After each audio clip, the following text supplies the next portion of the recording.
guys, Sean McGarry coming to you live from Cincinnati, Ohio, home of the music salon where great things happen. And today we're going to talk triads. Triads. Are triads really that important? The answer is absolutely they are. And you keep hearing about it and seeing videos and stuff. And this might be the Holy Grail of triads, this song I'm going to show you. It's literally, and I mean this. This is one of the best things I can show you guys. And a couple things real quickly.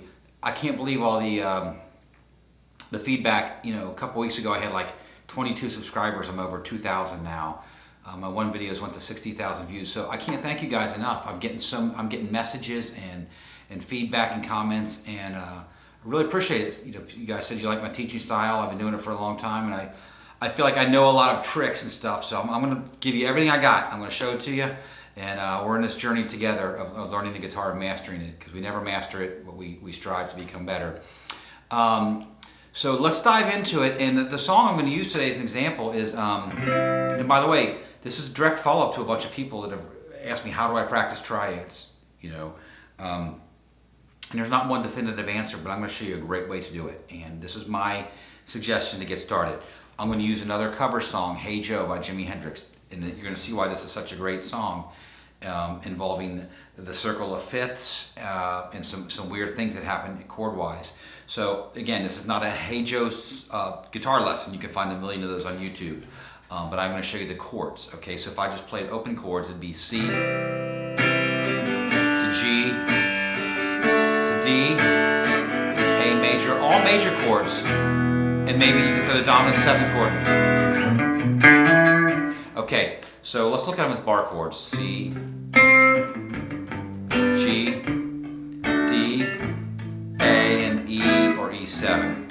Okay, now what we're going to do, I'm going to try and go over this slowly, but there's a lot to show you. So we have different shapes. Now, I'm not going to sit here and show you every shape, like up and down and off every string, but I'm going to probably cross over most of these as we go.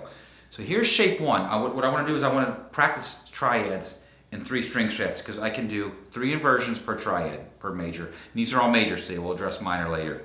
So if I'm on these 3 strings, I have 3 shapes. This is C, this is 1. That's another one. Okay, so 3 shapes. Let me do it one more time for you guys. Shape 1, 3, 5, 5. These are all movable, okay? Next shape, right out of the F chord. 8, 8, 9, and just a regular old-fashioned D shape at the 12th fret. Now, the reason this song is so perfect is I'm going to show you right now, and you're going to go, oh my God, I can't believe this, how cool this is. So when I play these chords, look. C, right next door is G. There's the shape I did there. We're copying and pasting shapes. That's all this stuff is. That's really all music is you know, you're copying and pasting things all the time. So watch this. C, G, and the way it works out in this particular song is it's always repeated one whole step. So look, D, A, and then I can play my E here. So all together, C, G, up a whole step, D, A. Okay, that's shape 1, or position 1. Now I want to find the next shape I mentioned earlier, which starts here. So I'm going to start now in this position, still on these 3 strings. It's another inversion, okay? It's another rearrangement of the notes, if you will. So check this out. C, well, there's G. Right? So again, we're just repeating shapes. Look at this. D to A. So you're just moving these up. This is so cool.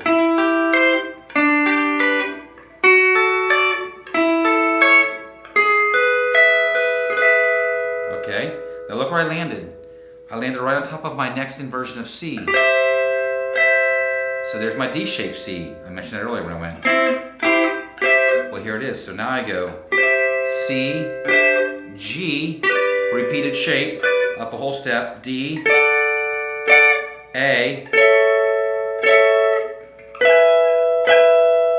Okay, so I'm going to do that whole thing for you off these 3 strings. I covered all the triads, all the major triads and inversions off of the first 3 chords. So, or, you know, first 3 strings I went.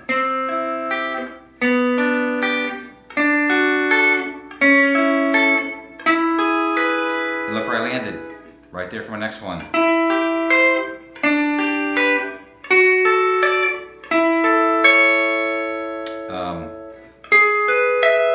And then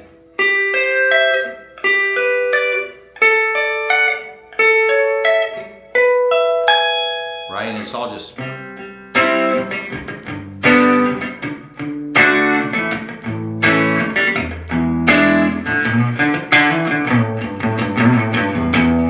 okay. Now that's just the first 3 strings. I'm going to jump now to the next group of strings: B, G, and D. B, G, and D. So I have a new shape here. The first one I'm going to do is the A shape, old-fashioned A major chord right here. So I'm going to use my 3rd finger because the next shape is an F shape right above it. So check it out. C, G. Up a whole step. This rule applies to this whole thing.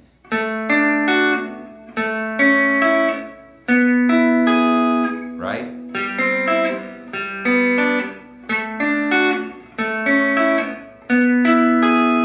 Okay, now I'm in position for my next group right here. Here's my F shape. Now this one, a lot of people have trouble with this one because I don't know what to call it. It's not, you can say some's a D shape, A shape, F shape.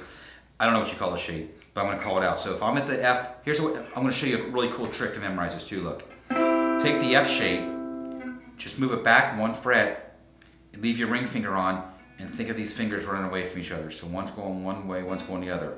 9D, 7G, 8B.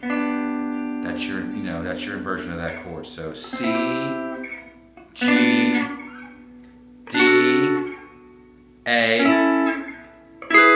E. C, G, D, A. I'm starting to get confused. E. Then I'm going to start my next set right here.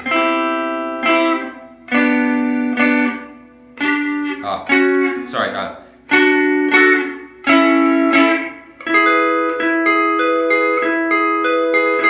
Okay, I'm going to do one more example, and there's more. I can't go over everything, So now let's say I do it off of these strings, D, G, D, and A. Okay, so here's my A shape I did off that last bunch, right? Well, look.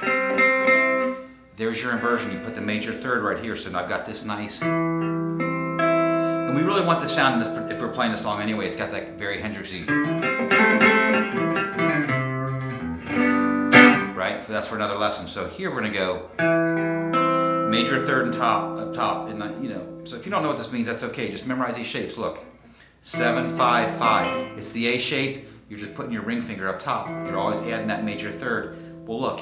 There's my E shape right there. My E shape G. Again, move it up a whole step to D.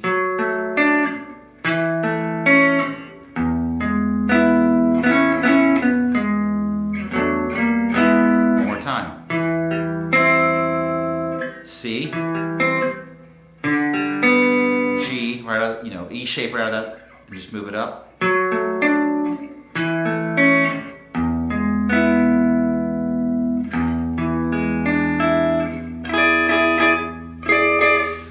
And there's more of that. So, let's stop there and let's tackle that and work on that. Like I said, just grab your guitar, work on all those shapes, rewind this video, watch it, and then this is, for those asking how to practice triads, this is how you practice triads, okay? Do this until you have every shape memorized.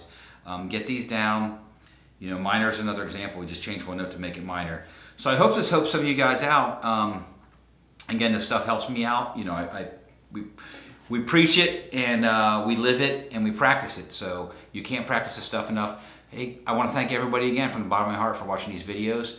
It helps me out tremendously if you hit that like button and subscribe button. Love the comments, the positive ones anyway. 99% have been positive. There's always a couple idiots, no matter what you put up, that want to leave something smart alecky. And I have no problem blocking people for doing that, but 99.9% of everybody has been very kind, and I've been taking some of your suggestions. Hopefully the sound's a little better. Hopefully my guitar is in a better position. We're in this together. We're in this guitar journey together. Thank you guys. Sean McGarry. I'll check you out next time. Thanks.